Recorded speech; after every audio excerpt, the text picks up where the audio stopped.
being on the call today. It's hard to believe we're staring down the end of November, so I hope everyone's doing well with the calendar year coming up on wrapping up. My name is Lindsay Gleason-Reed, and I know probably most of you on the call, but it's good to see you all virtually. I'm the Assistant Director here at the Community Foundation of the New River Valley, and each month we put on a third Thursday workshop. Often they're virtual, but sometimes we have them in person, and they're targeted at nonprofit leaders, but anyone can join from the community. You don't have to be in a position of leadership in a organization. Anyone from your organization can join. Anyone in the community can join. You're always welcome. These workshops are free, and those that are virtual, we put on our website. So the recordings are there so folks can go back to them along with any presentation materials. So our last third Thursday meeting of the year will be in person. It will be December 19th. It's going to be an end of year celebration. We're going to be talking with you all about sort of your successes for the year and hearing how you all are doing. And I know a lot of folks will have end of year campaigns in full swing. So hopefully we'll have some good fundraising success to celebrate. And we'll also talk about topics for next year that folks are interested in hearing about. We have some ideas that we'll share with you and then hear from you all about what would be useful at this point in time to focus on next year. So, let's see.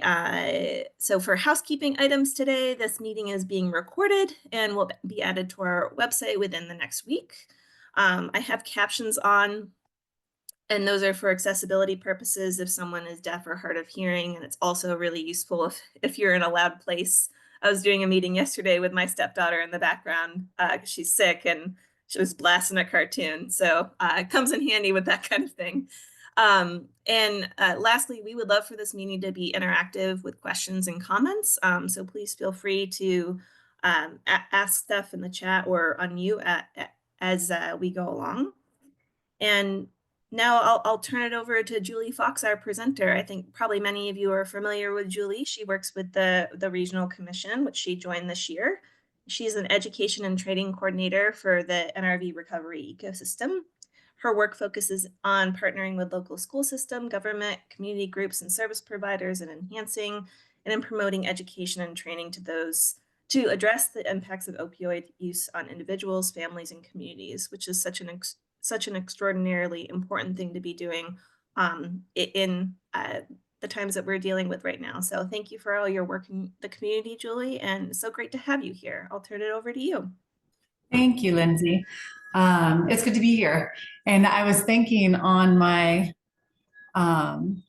drive this morning to drop off one of my children at school that I had a moment where I was feeling a little bit stressed out. So that made me think about this, that we're all coming here today, and probably some of us have already felt a little bit of stress this morning, starting our day. And then further, maybe some of us are feeling stressed because we ultimately had to give up something, I think, to be here, right? To be in this space today. So our minds might be elsewhere as well, because this is part of our workday. Anyone feeling stressed this morning? Yes. Yeah. How do you know? So Laura, how do you know you're stressed? I feel anxious and my heart's beating a little bit faster than it normally does. Right. So physical. So you are having some physical signs, but then also some of those kind of cognitive behavioral signs as well. Yeah. Mm-hmm.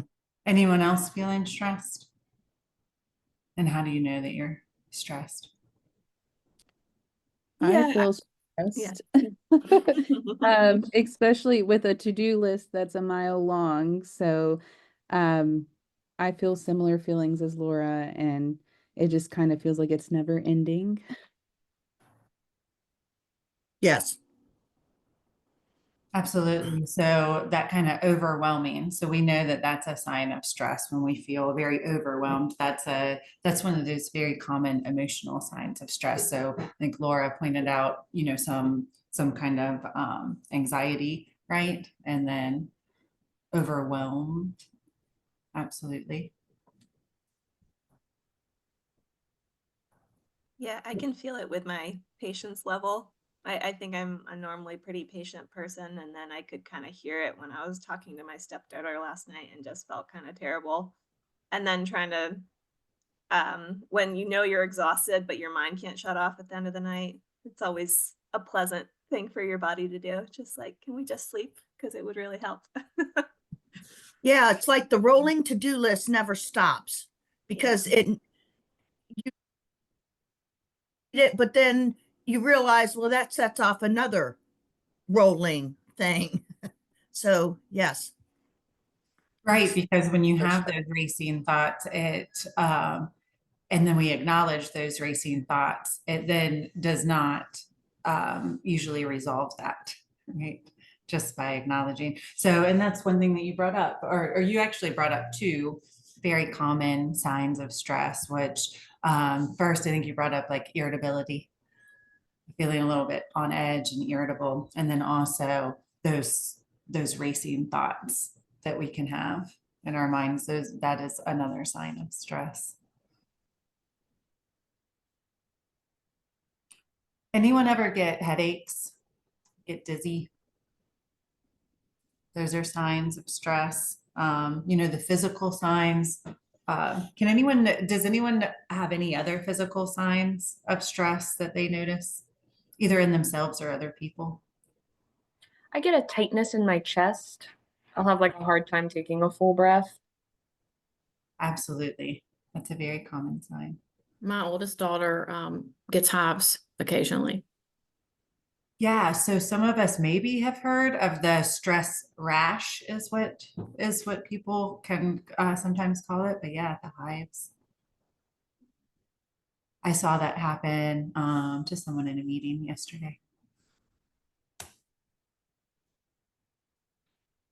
We already brought up a little bit of poor sleep, I think, trouble sleeping.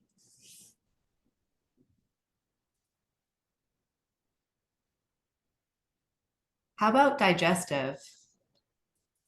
Does anyone have digestive symptoms, or do you know people that kind of their stress manifests in their digestive system?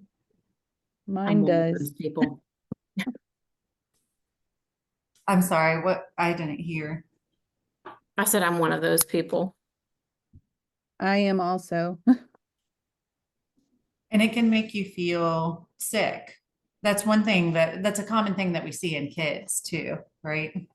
When they're stressed, that is harder for them probably to identify than us, maybe as adults to identify. But that those kind of stomach troubles.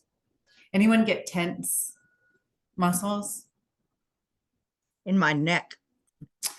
Yes, Laura, so you're speaking my language. I have somehow pulled my neck, right? And I can't really think of any moment where that happened, right? So perhaps it's some of that stress. And then when you add in aging a little bit, and the 40s are really fun, right? 40s, 50s, 60s.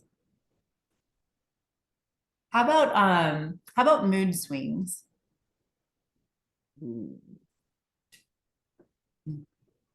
Yep. Yep.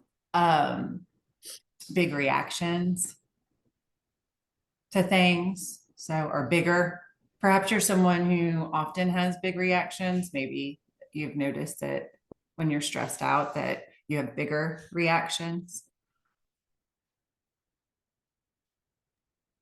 And then what do you notice about yourself or others, like in your behavior? Because we've talked a lot about physical, right, and emotional.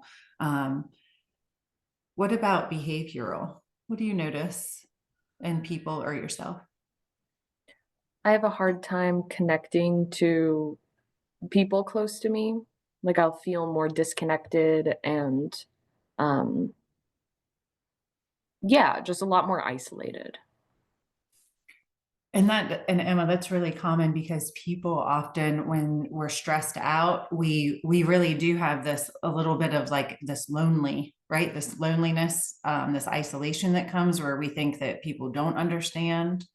Sometimes we think people can't understand, are not trying to understand. And in that way, we feel a bit disconnected. Yeah, and in my impatience, I don't listen to actually what they're saying. Why?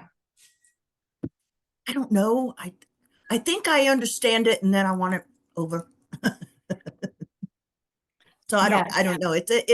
It's a knee jerk thing to impatience. Yeah, but impatience can be part of it, right? Mhm. Absolutely. There's also, when people are, so a little bit of that withdrawal, the isolation and kind of withdrawing from people when we're not feeling connected, then we sometimes withdraw more from people. We'll talk about it a little bit, but sometimes what we do when we're working with people that are stressed and are withdrawing, we meet their withdrawal with withdrawal. That's something that we want to try to avoid if we can. When we work with people, there also can be a loss of motivation. And now some of that is combined with these feelings of being overwhelmed, right? And so these can kind of go into hand in hand. If someone really overwhelmed and just can't figure out how to get things done, or has someone lost motivation? What I like to say to that is, does it matter which one it is? I mean, do we really have to figure out which one it is? Probably not, right? But we can just shift to how can we help, no matter which one it is. We also want to, so a lot of my work right now in the recovery ecosystem is about the impact that substance use has on communities. And so I do want to acknowledge that piece, that when people are stressed, that can lead to more substance use or beginning some substance use. Obviously that's a way that we sometimes choose to self-medicate when we are not feeling well. So that can also be a sign that ourselves or someone else is experiencing stress. And then we talked a little bit about like the cognitive, because I think someone brought up racing thoughts. What else? Is there anything else that that you all would put into when you're stressed out? What kind of happens in your brain?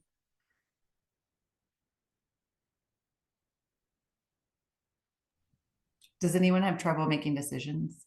I was gonna say that, and like feeling like there's just too many thoughts in there. So trying to work as I normally do and process things like I normally do just feels like it's slower, just not going as well as when I feel like I'm more on top of things. Absolutely. So focusing. So sometimes we have trouble focusing, or other people, humans, right, have trouble focusing, and then also making decisions, which trouble making decisions goes hand in hand with anxiety as well, feeling anxious and feeling worried. So there are all these signs, right? There are tons of signs out there, and we're all different. But just because you may have certain signs, and the people that we work with, when we work closely with people, we develop these connections and relationships, and where we may be able to pick up on some of these usual signs that people have, but it can look very different depending on what your stress is. So it's, so you can't say like, oh, whenever Julie's stressed, she just kind of withdraws. There may be some other signs that pop up during during stress. So you can't put yourself into like a certain basket of this is what I do when I'm stressed, and we can't put other people in there necessarily either. But when you have, sometimes people wonder, what toxic stress is, or sometimes we've heard of either toxic or sometimes people call it chronic stress. And so when you're thinking about that and you're paying attention to maybe someone you're concerned about or yourself, that is several signs, showing several signs of stress for several weeks. That's just an easy way to kind of put that, to kind of nail that down, what we're talking about when we're talking about toxic stress or chronic stress. And of course, we do know that some people live every day in very stressful situations. So that would definitely fall into the toxic stress category. But we're kind of here today. Thank you, by the way, everyone, for participating. When I was thinking about what we would talk about today, I think, because of the impact that stress has, we often find that it's difficult to communicate with people that are experiencing high levels of stress. And we'll talk about it because, there is good reason for this, but then also it's great to know the why, but then it's also great to know what we can do to help ourselves and help other people, which I think is really why we're here, right? But when we're talking about stress is normal, a normal part of life. And we know that. And we know that our bodies, right, we produce these hormones that we have adrenaline, we have cortisol, but these hormones kind of are produced when we're feeling stressed, and they kick in sometimes to help. And so I think it's always good to kind of think about when stress is helpful. So when you think about that, are there times when stress has been helpful that you're willing to share? Like, when do those stress hormones help us? It can help me prioritize better. If I'm particularly stressed about something and it seems like a more urgent task, or if it's something that could be dangerous, or, it helps me pick which one I should do first. Absolutely. So it does help, right? It can help in emergencies. We all have maybe experienced that or seen that happen, where those stress hormones kind of kicked in. We sometimes think of, the superhuman strength that can kind of come when we're stressed out and have the adrenaline kind of pumping high. But then also what you mentioned, Emma, was I think kind of like meeting deadlines, or something coming up, just putting something, right, prioritizing them and putting something of more importance up top to get it done. Maybe we remember studying for exams. Maybe we still are in that part of our life where we study for exams, right? Or tests. That can be a time when the stress hormones kind of kick in to help us. But we have these built-in stress responses. And I imagine most people have heard of fight and flight. Right? Have you all heard of any other stress responses besides fight or flight? Freeze. Freeze is another one. And then they recently added another one. Does anyone know what that one is? Is it the fawn response? Yeah, it is the fawn response. So those kind of those stress responses are something that we have built in when we're talking about fight, right? That can sometimes help us get something done. Right?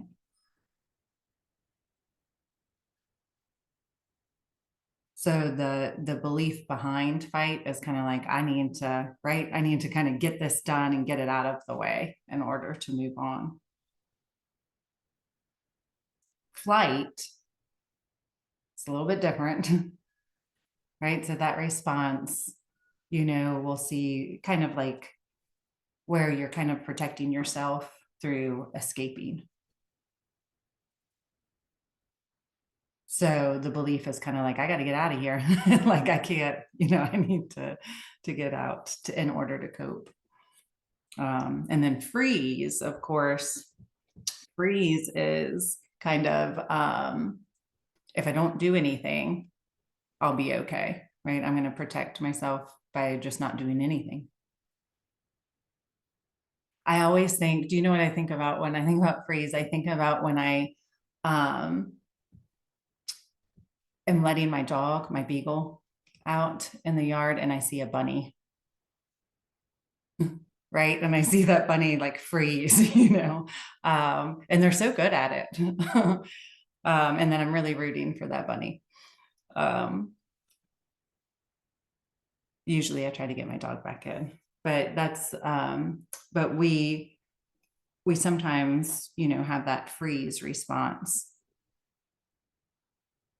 And then fawn is kind of, well, if I make people happy, if I appease people, then that's how I'm going to cope with this, right? So then I'm safe. All of these are kind of looking for that or tapping into that human need of safety.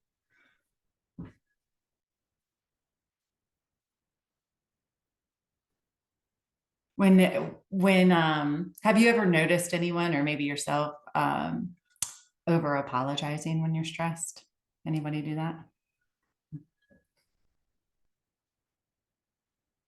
That can go into that fawn category. So when we notice that people are over apologizing, we can identify that as a stress response.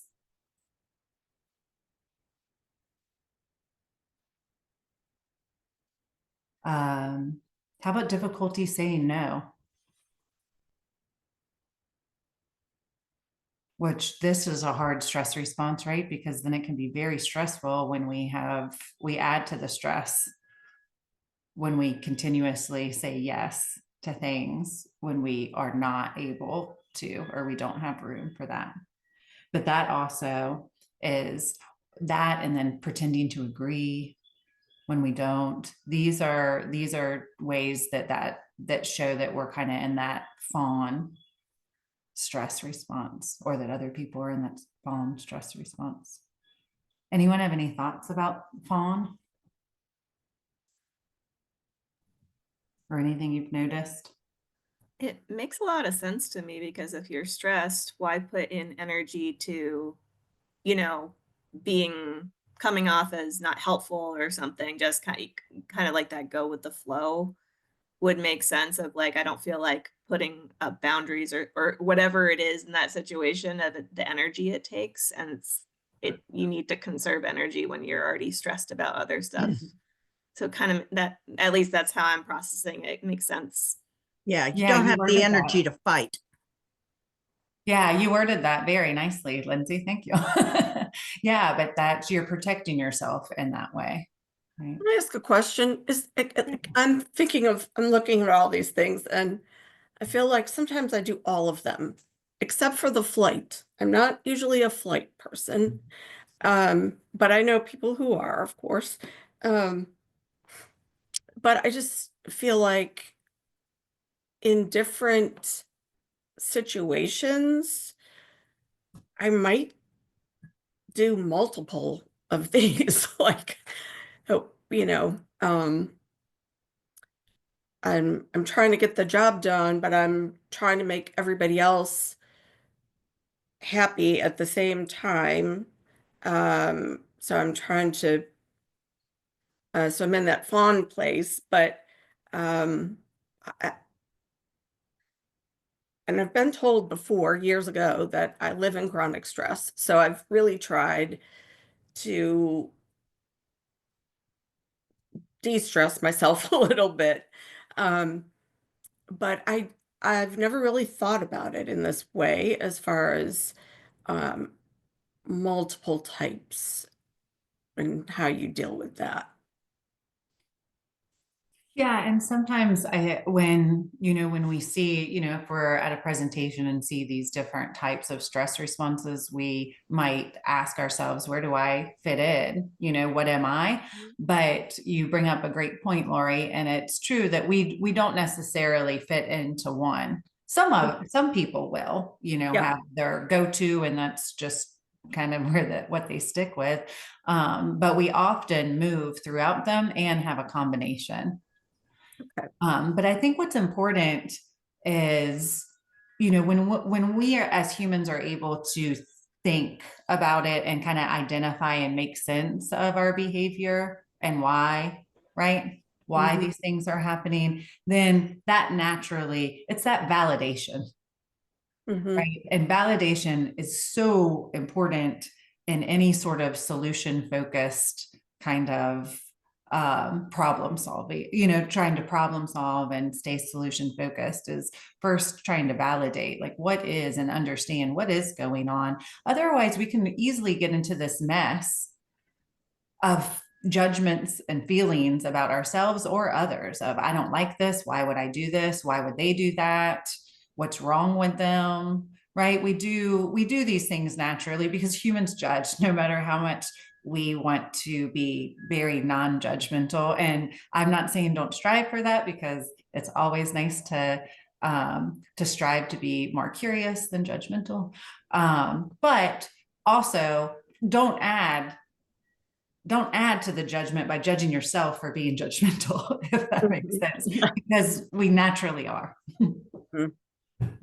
So it's one of those things where, if we can just be mindful of it, like, oh, wow, sometimes I'll say to myself, just in my head, I'll just say like, wow, that was really judgy. And Yeah. then I will acknowledge it. Mhm. But a lot of times we do move throughout these we have lots of different stress responses at the same time. How do you know that you fall into, I guess I'm curious about that. How do you know? Because we talked about kind of what the response is, but not the behaviors that kind of come with those responses. So I'm wondering, why do you know that you do all of them except for I think you said flight is not one of your go-to? Yeah. Not flight. Yeah. So I think it's um, usually the take charge kind of person, and when someone else, needs something done, and I'm the person to get it done, or even if they don't and they're just struggling because they can't get it done, then I'm gonna go and fix that. I'm gonna go and take care of how so that's done. It's done the right way in a certain amount of time, whatever it happens to be. It could be at work, it could be at home. Um, and but at the same time, I'm trying to make everybody else feel more comfortable. And so I'm trying to make it fun. I'm trying to make them more relaxed. Um, whether it's by saying something funny or, just kind of a quick-witted sort of response, which is sometimes appropriate and sometimes probably not. But, it's in my head, it's like just my way of getting through it. Um, and I think I put some of that pressure on myself. Um, but I also, over time have kind of learned how to reserve my my strength a little bit by not solving all the problems or realizing I can't solve all the problems, but I still have this stress about, you know, trying to get it done. Well, it sounds like you are aware, you're self-aware Yeah. of, and I know you mentioned earlier that you've been told that you live in chronic stress, so you're hoping to make make movement there within Right. it. But being aware is kind of where we are in this discussion, right? The importance of being aware of ourselves and then of other people, and Right. how stress looks and feels. And some of this also goes back to how we were raised and some of our learned behavior. When you all hear that, does anything come up when you're thinking about stress responses? And this could be for you or for anyone else that you are working with or living with. But how does that come into play? What have you noticed about learned behavior and stress response?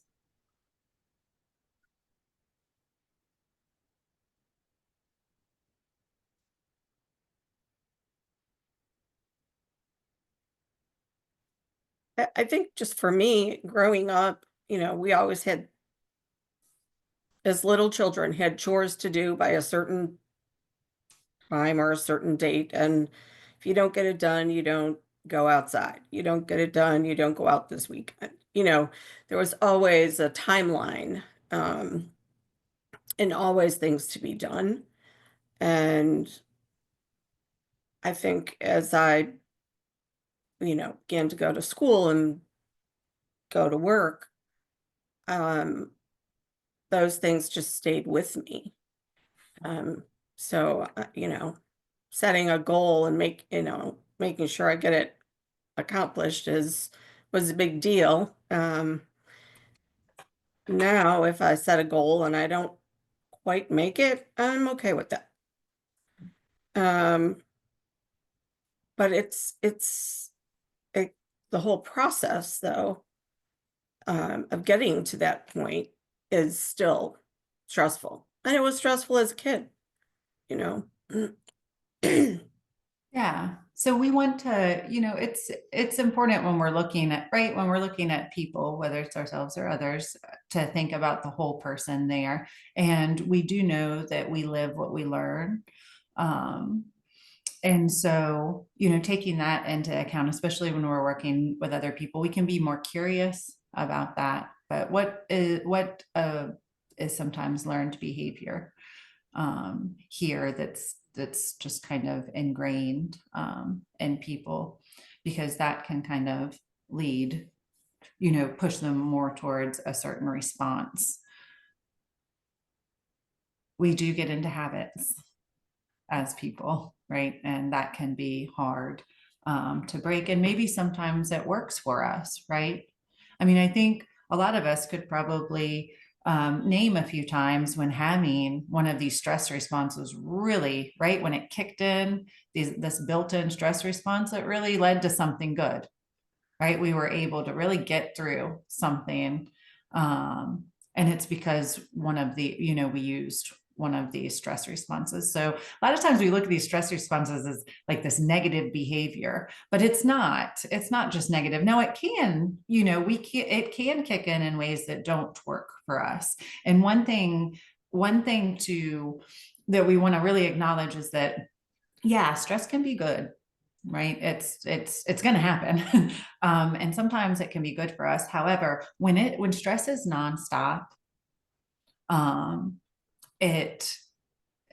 that's when we kind of refer to the toxic.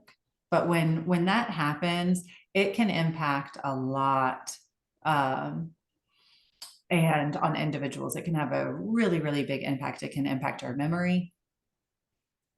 It can impact our ability to understand information, right? Which we kind of talked about earlier.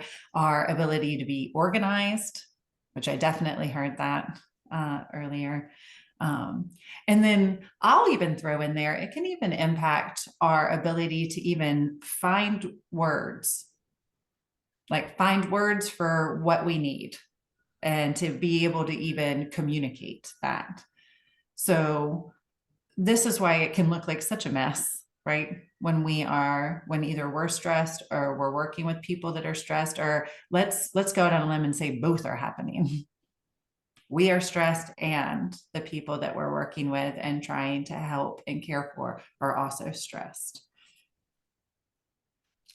Because we're all human. So then I think, and you know, there's like, this is a little bit of brain science, right? But we actually know that stress, especially stress that that lasts for a long time, does produce changes in our brain. So we have like the hippocampus that we have right in our brain that can sometimes get smaller, right? And so the hippocampus is the part of your brain that's responsible for learning and also for memory, right? So if you think like, I can't stay focused, I can't remember, right? Has anyone ever been like, I can't even remember what I'm supposed to do, right? There's a reason for that we can really understand.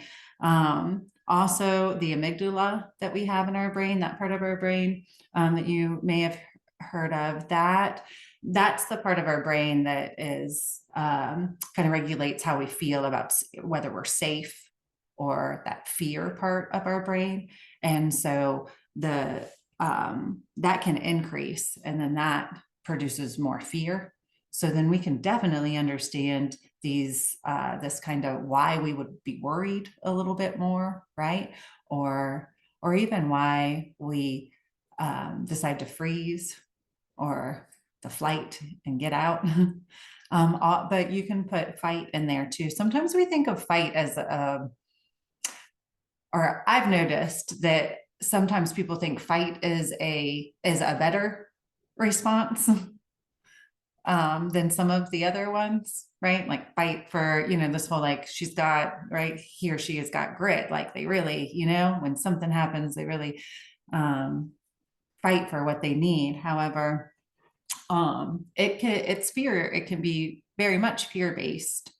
And it can also, we've probably seen it a time or two, but it can also be very aggressive at times. So it's not really the best. We don't want to put it above the other stress responses as being the most helpful. But then also there's three kind of big changes in the brain with when we're under stress, and then the last one. So the amygdala, right, can sometimes, that fear increases. The hippocampus, our memory and learning kind of can decrease. And then we have the prefrontal cortex, which does anyone know when the prefrontal cortex is fully developed in our brain? Like what age range? Isn't it like 25. 25? 25. Yes. Thank you, Jamie. That's why car rental agencies won't rent to at least males that are at least until they're at least 25. I don't know if it's true for females as well. Interesting. Yeah.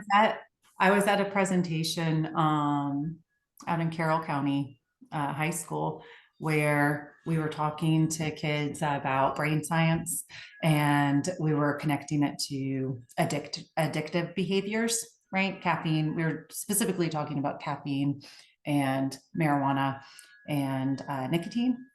And it was really interesting because while we were doing this, one of the kids raised his hand and said, one of the students, and said, well, then why is the drinking age 21? If our brains aren't even developed until 25. So it was a very interesting, you know, it was nice to hear these young, right? These young folks talking about that and really thinking about it. But yeah, that prefrontal cortex, right, which that's involved, that's our decision making.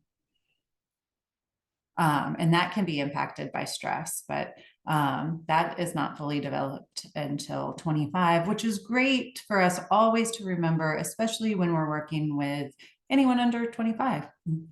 But our youth, there are reasons that they are very impulsive and can repeatedly make what we may feel is poor decisions, right?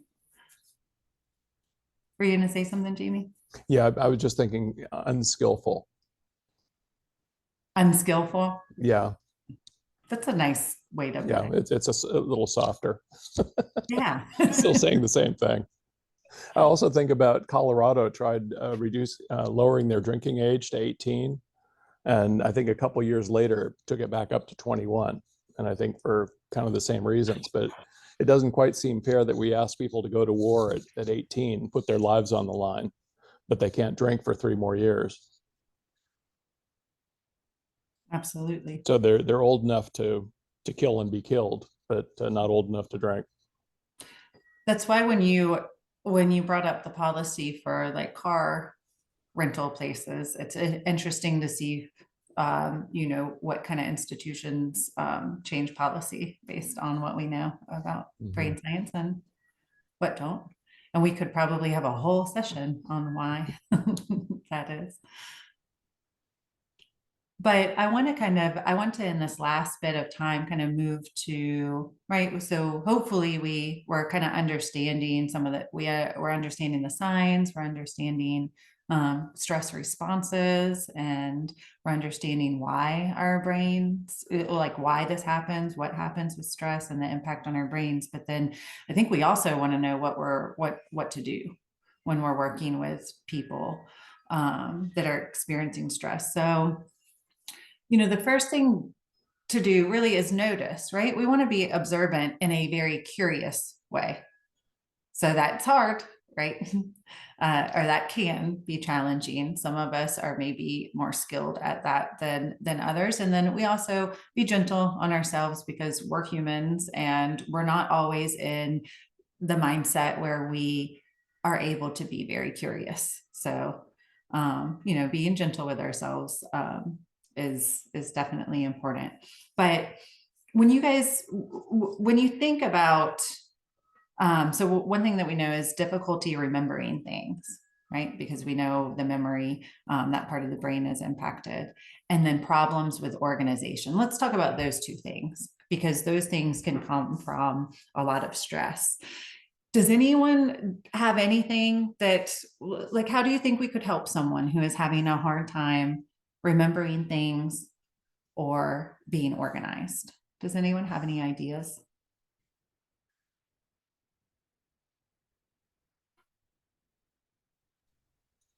Breathing, taking a few deep breaths to kind of settle down what could be a very stressed mind. Absolutely. And that kind of goes in with any sort of, how can we calm, right? Because we can acknowledge that there's probably some feelings of being overwhelmed, right? So how can we calm? One thing that I think is important here is trying not to add our emotion to it. There's a grounding practice I'm sure you're familiar with, 5, 4, 3, 2, 1. 5 things you see, 4 things you touch, 3 things you hear, forget what the 2 is, and 1 is taste. So basically the 5 senses. So grounding yourself in your senses can, Smell, then. Yeah, smell. Smell is what I was missing. Yeah, so there are a few different names but grounding practices, I think it falls into, but a few different, like sometimes people, when I used to teach that method, I used to teach it for childbirth, but it would be called sometimes like non-focused awareness, and then you focus in. So it would be a practice and not being focused and then focusing in on those certain things. We know that can help with children, especially if you help a child with what they feel, right? What do you feel under your feet? Or what are you feeling right now with your hand? That can be helpful. And we can go into lots with this, but one thing that we do know about stress, and especially if someone has experienced trauma, is there are some, right? We know that some things can be very activating for people. So this can some way, I hear sometimes people say like, well, I tried that with someone and then they smelled something that made them remind them of this. And then we were in a really hard place. Those things can happen. if we know someone well enough to know what kind of activates them, then that can definitely help. And we want to be sensitive to that. Someone said it earlier, and this can go both ways too, but a daily, if someone is having problems being organized and remembering things, then having a daily schedule can be helpful. I think when someone mentioned it earlier, though, it was kind of like this, like never ending to-do list. So trying to not confuse to-do lists with daily schedules. So, and I am my own worst enemy with this. However, it's hard. It is hard for someone to have to even feel when they are under a lot of stress to even feel like they can create a daily schedule from their to-do list. So this is something that if we're able to partner with someone and help them, this can be helpful. And we can say, like, I've noticed that you seem a little overwhelmed with everything that you need to do. I'm wondering if I could help you kind of nail down today.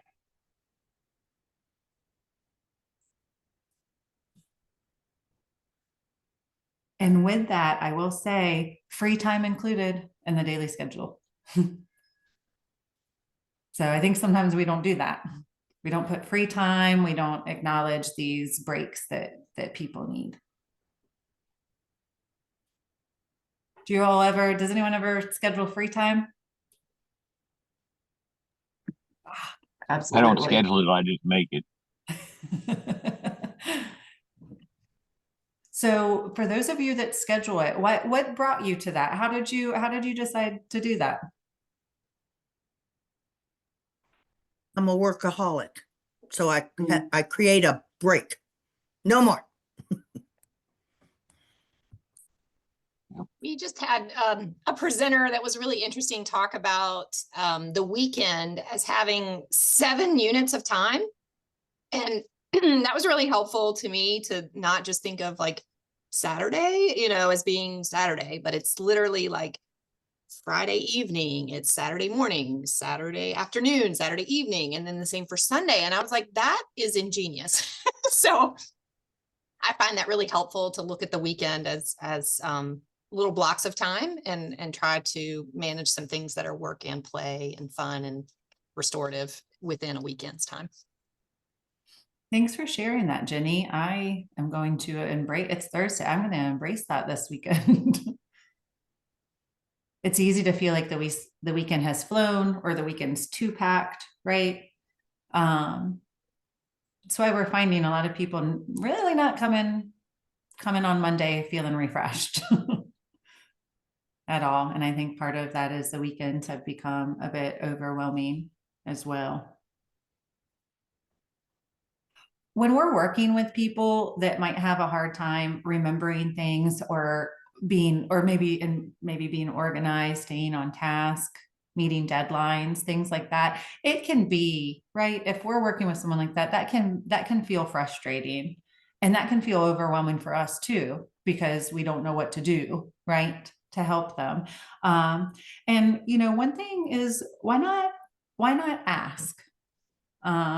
If we think we're adding to someone feeling overwhelmed, then by simply asking, and I had this happen recently with my supervisor, but just kind of noticed that I was going through a little bit of a hard time and having a hard time. I was off, and she had noticed that, and she said, like, if there's something that's important, how should we handle reminders?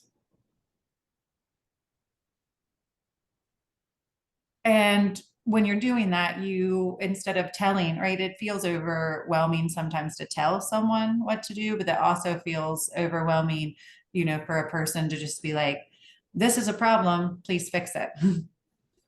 So when we can partner with people and just ask, like, how should we handle that? What would work?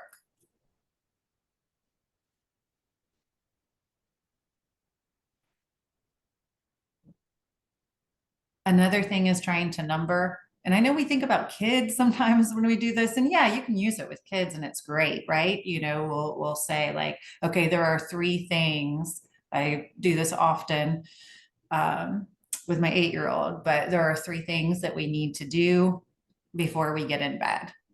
The first, right, is go pick out pajamas and and I have learned to say, and put them on.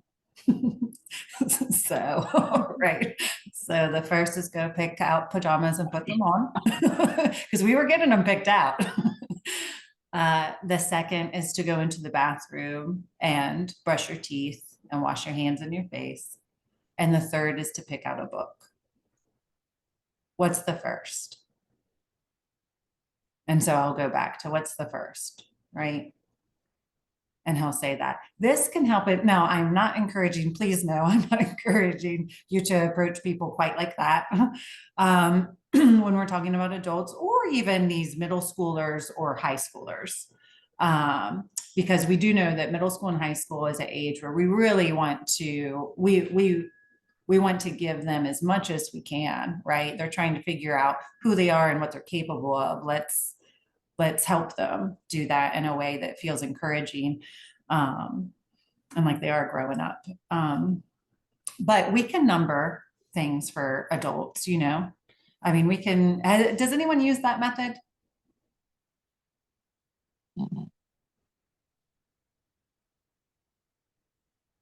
Not yet.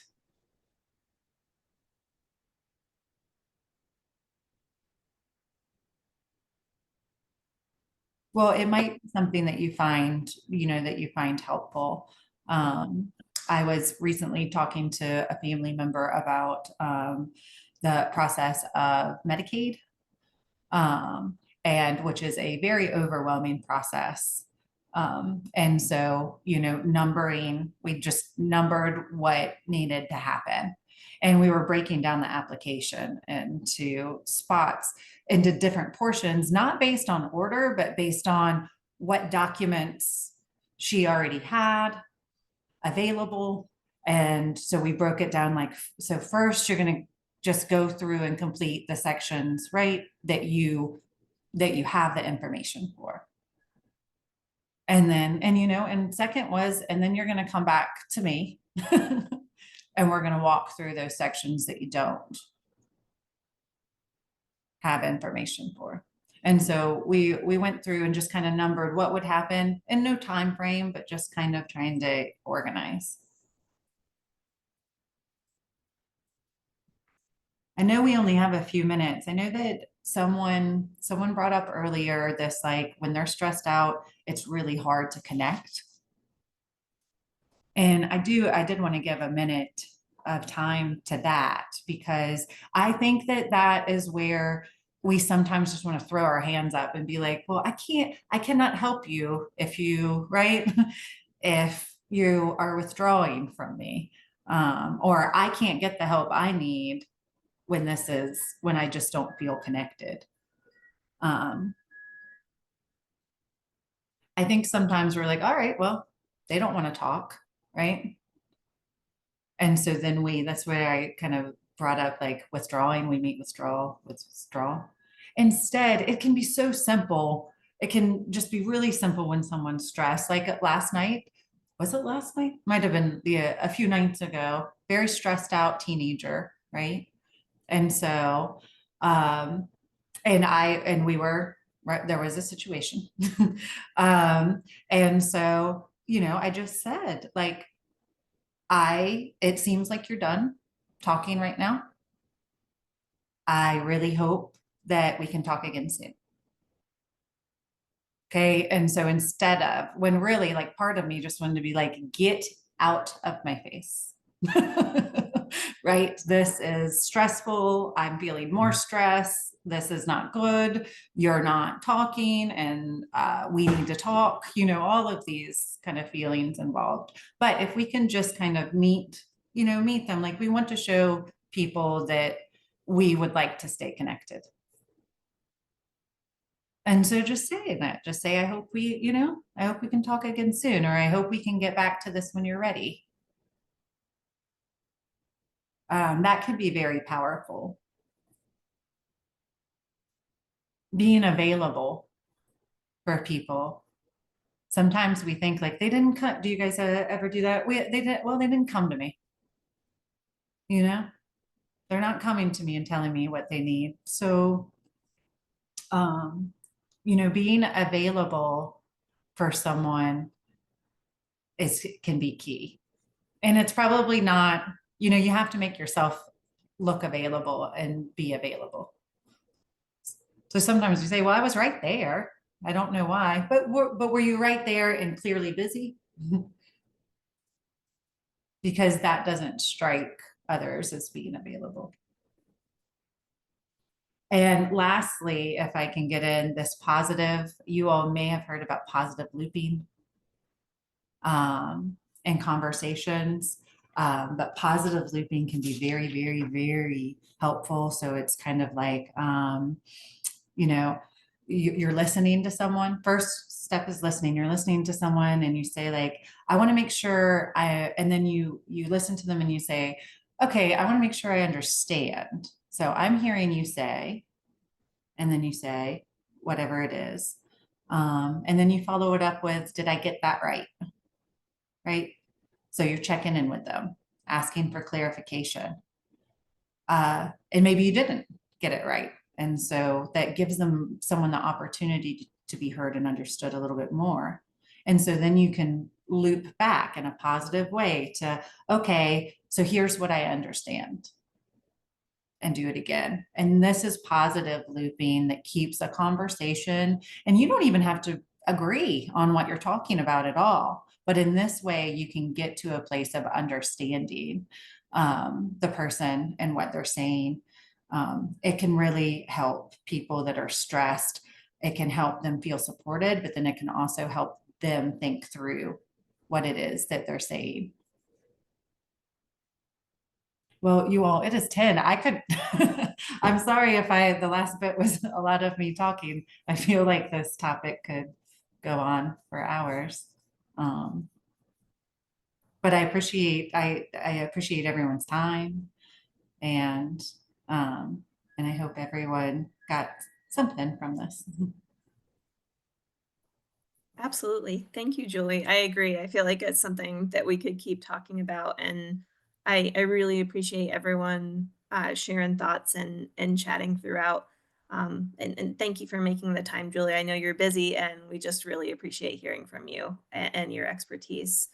So I know we're coming in on what is often just a stressful time of year, whether you celebrate the holidays or not. It's just, wrapping up this time of year and the time change and less hours of light and all the things that go on this time of year. I know it can be stressful. So we're rooting for all of you, and we hope that you all have you find time to take care of yourself as the year wraps up. So I hope everyone has a great rest of the day. I'll be sending out the recording after this, and I hope to see you at our last third Thursday of 2024 next month. Take care, everyone. Bye-bye.